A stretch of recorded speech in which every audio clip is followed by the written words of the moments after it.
The Russians have always said, look, we're willing to talk with the United States at any time. Diplomacy is always an answer, but it's difficult to talk with somebody who's actively trying to strategically defeat you, especially if you're going to be talking about stability and such. The fact of the matter is the United States is in a proxy war with Russia using Ukraine as the proxy. I was put on several Ukrainian death lists for saying that back in the day. I've said it from day one. But gosh, it was the Secretary of State, Marco Rubio, who said it yesterday. He said, no, we're in a proxy war against Russia, and it has to stop. And that's just the case. You can't have constructive dialogue with a nation when you're at war with it. That's just the reality. So one of the things that constitutes our being in an active state of conflict with Russia is that we are actively participating in the targeting of Russia by Ukraine. And we do that not only by the provision of weapons, but by these weapons, as Vladimir Putin has said several times, these weapons don't do what they're supposed to do without American intelligence.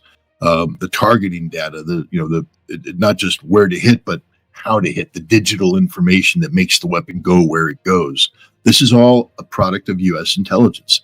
And the United States is trying to set the table properly for successful negotiations. And the first step of that is to tell the Russians, we aren't your enemy anymore. I mean, Sergei Lavrov came out and said, the United States is not our friend right now. We don't have friendly relations with the United States. We're working on establishing normal diplomatic contact, but it's easier to do that with somebody that you're not in war with. And so that's what's happening. This goes hand in glove with the instructions given by Pete Hegseth, the Secretary of Defense, to cease offensive cyber warfare activities against Russia, which we were doing.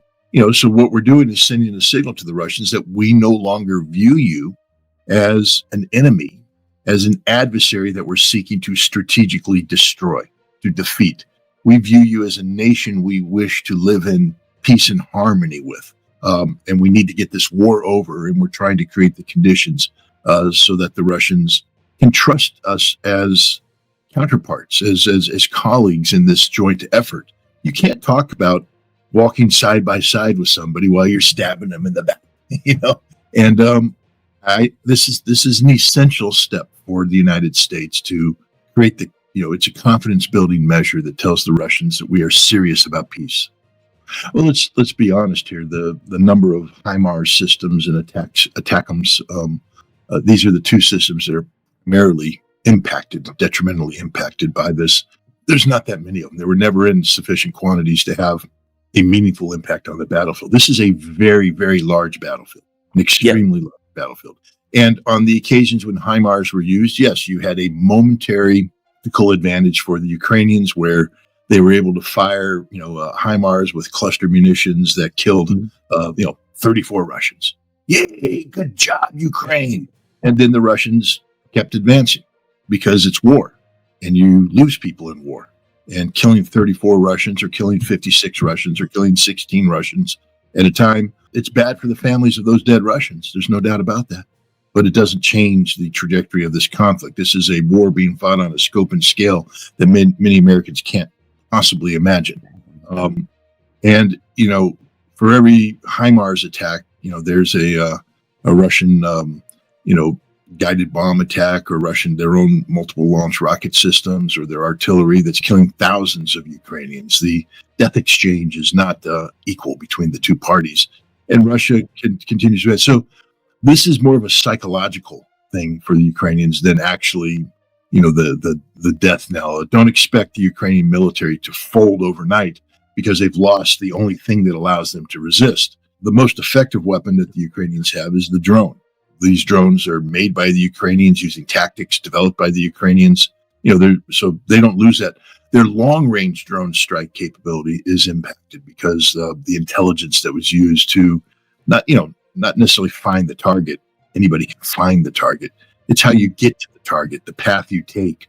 You have to weave your way through Russian air defense systems that are constantly moving. And so the U.S. was providing real-time intelligence to the Ukrainians that enabled these drones to penetrate Russian air defense and strike these oil refineries deep inside Russia. That is not going to be happening. uh, the cueing that the Ukrainians would get with their air defense. For instance, the Patriot. In an ideal situation, the Patriot's pinging 24/7 with its radar, so that when you fire something, the radar picks it up, and you get the maximum efficient intercept solution. But the problem is, if you're pinging with your radar, then the anti-radiation weapons that the Russians have come flying in and blow up the radar, and that's it. So what's happened is there's an arrangement made, not just with the Patriot, but with all air defense, where the air defense is in dormant status.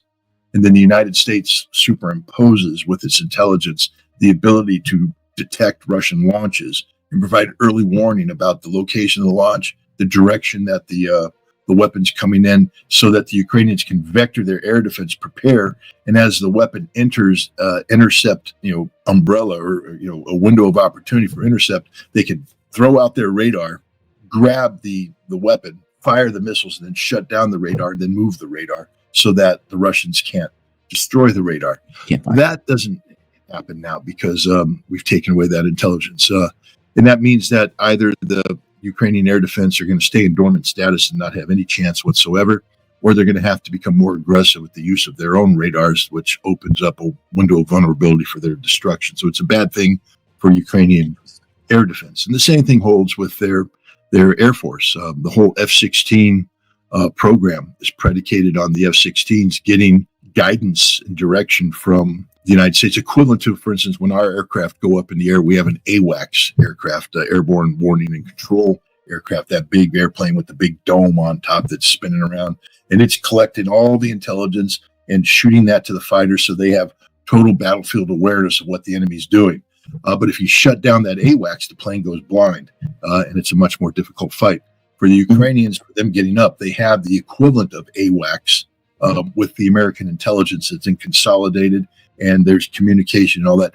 That's done. So now the F-16s that the Ukrainians have are going to be flying blind when they take off. Not a good situation. So overall, this is not a good thing for the Ukrainians. The U.S. provided weaponry whose effective use is contingent upon the provision of this intelligence data. Those weapons aren't going to perform as desired. I mean, Ukraine still has a significant stockpile of weapons, but this is problematic for many things. For instance, any weapon system, when you use it, requires maintenance. Right. And that maintenance requires a combination of technical skill on the part of the maintainers and a stockpile of spare parts. What you're going to see is that in those areas where the United States was providing the technical skill, that's not being provided anymore. And the stockpile of spare parts burns out very quick. And if there's nothing to replace, then what happens is all these weapons basically just ground down, become unusable, get withdrawn from the battlefield. And then you lose. So all the M1 tanks that we've provided, all the Bradley fighting vehicles, all the Strykers, all the howitzers, the HIMARS, anything that we've provided that it requires maintenance. And the U.S. military uses very advanced equipment, sophisticated equipment that requires constant maintenance. To give you an example, the Stryker infantry fighting vehicle, it's a wheeled vehicle, and the suspension system that it has is not hydraulic but pneumatic thing, but it's constantly going up and down based upon the terrain. It has to be maintained. I mean, it's a nightmare for American soldiers in garrison, because if you don't maintain it properly, the wheels don't get the clearance, and then they puncture, and the thing doesn't work. And it's just, for American soldiers, it's just a nightmare. The Ukrainians now are responsible for that, and they have their manuals. But if you don't get those spare parts, if you don't get, and I'm talking about, there's that old saying, for the one of a nail, the horseshoe came off. Then the horse wasn't available, so the rider didn't come in, the cavalry charge didn't happen, and we lost the war. The one of a little gadget is going to prevent the Stryker from being maintained, so the Strykers pull from the battlefield. And when you pull all 94 of them or 130 of them from the battlefield, because none of them work anymore, now you're talking about a significant depletion of capability. So this is a big deal. We're basically shutting down the Ukrainian war machine, and within a period of 2 weeks, 3 weeks, the Ukrainians won't be able to continue fighting this war. Mm-hmm. But this is more than just about HIMARS and ATACMS. This is about the whole big picture. When the President of the United States goes to the General Assembly of the United Nations to make his speech and then sit around New York for a couple weeks or a couple days to meet with world leaders and all this. The National Security Agency and the CIA support this by intercepting every communication, every conversation, everything that happens in New York leading up to that, so that when the president sits down with the world leader, he knows exactly what's the agenda of the world leader. Exactly. The president is in 100% control of the meeting. The meeting doesn't happen unless the president's in control. And the president's in control by knowing everything you are thinking, planning, etc., and having a counter to that. That's why we don't lose. It's not fair. It's not right. But we don't lose because we are better prepared. Because when we walk into a meeting, we are 100% in control of that meeting. Zelensky, who campaigned actively against the president when he was candidate Trump, Zelensky, who conspired with Europe and NATO to undermine the policies of this president, Zelensky, who badmouthed the president and his policies, who lied to the president of the United States, now has a meeting with the president of the United States, and you think the president's going to go in and just say, let's just wing it. That doesn't happen. Okay, we have an agenda. Zelensky doesn't have an agenda. That's what you need to understand when you meet with the president of the United States. We have an agenda. You don't. Now, there's nations that have stature. Both sides have an agenda, and there's mutual respect.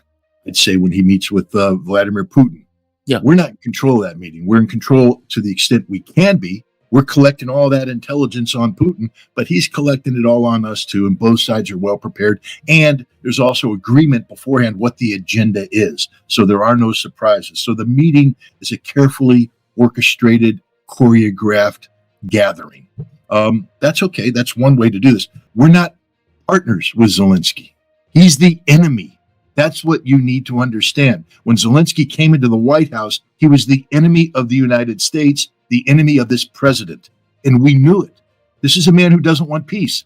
This is a man who's actively conspiring with other enemies of the United States named Macron and Starmer to undermine the policies of the United States, policies which the president believes are existential in nature because we're trying to stop a world war with Russia.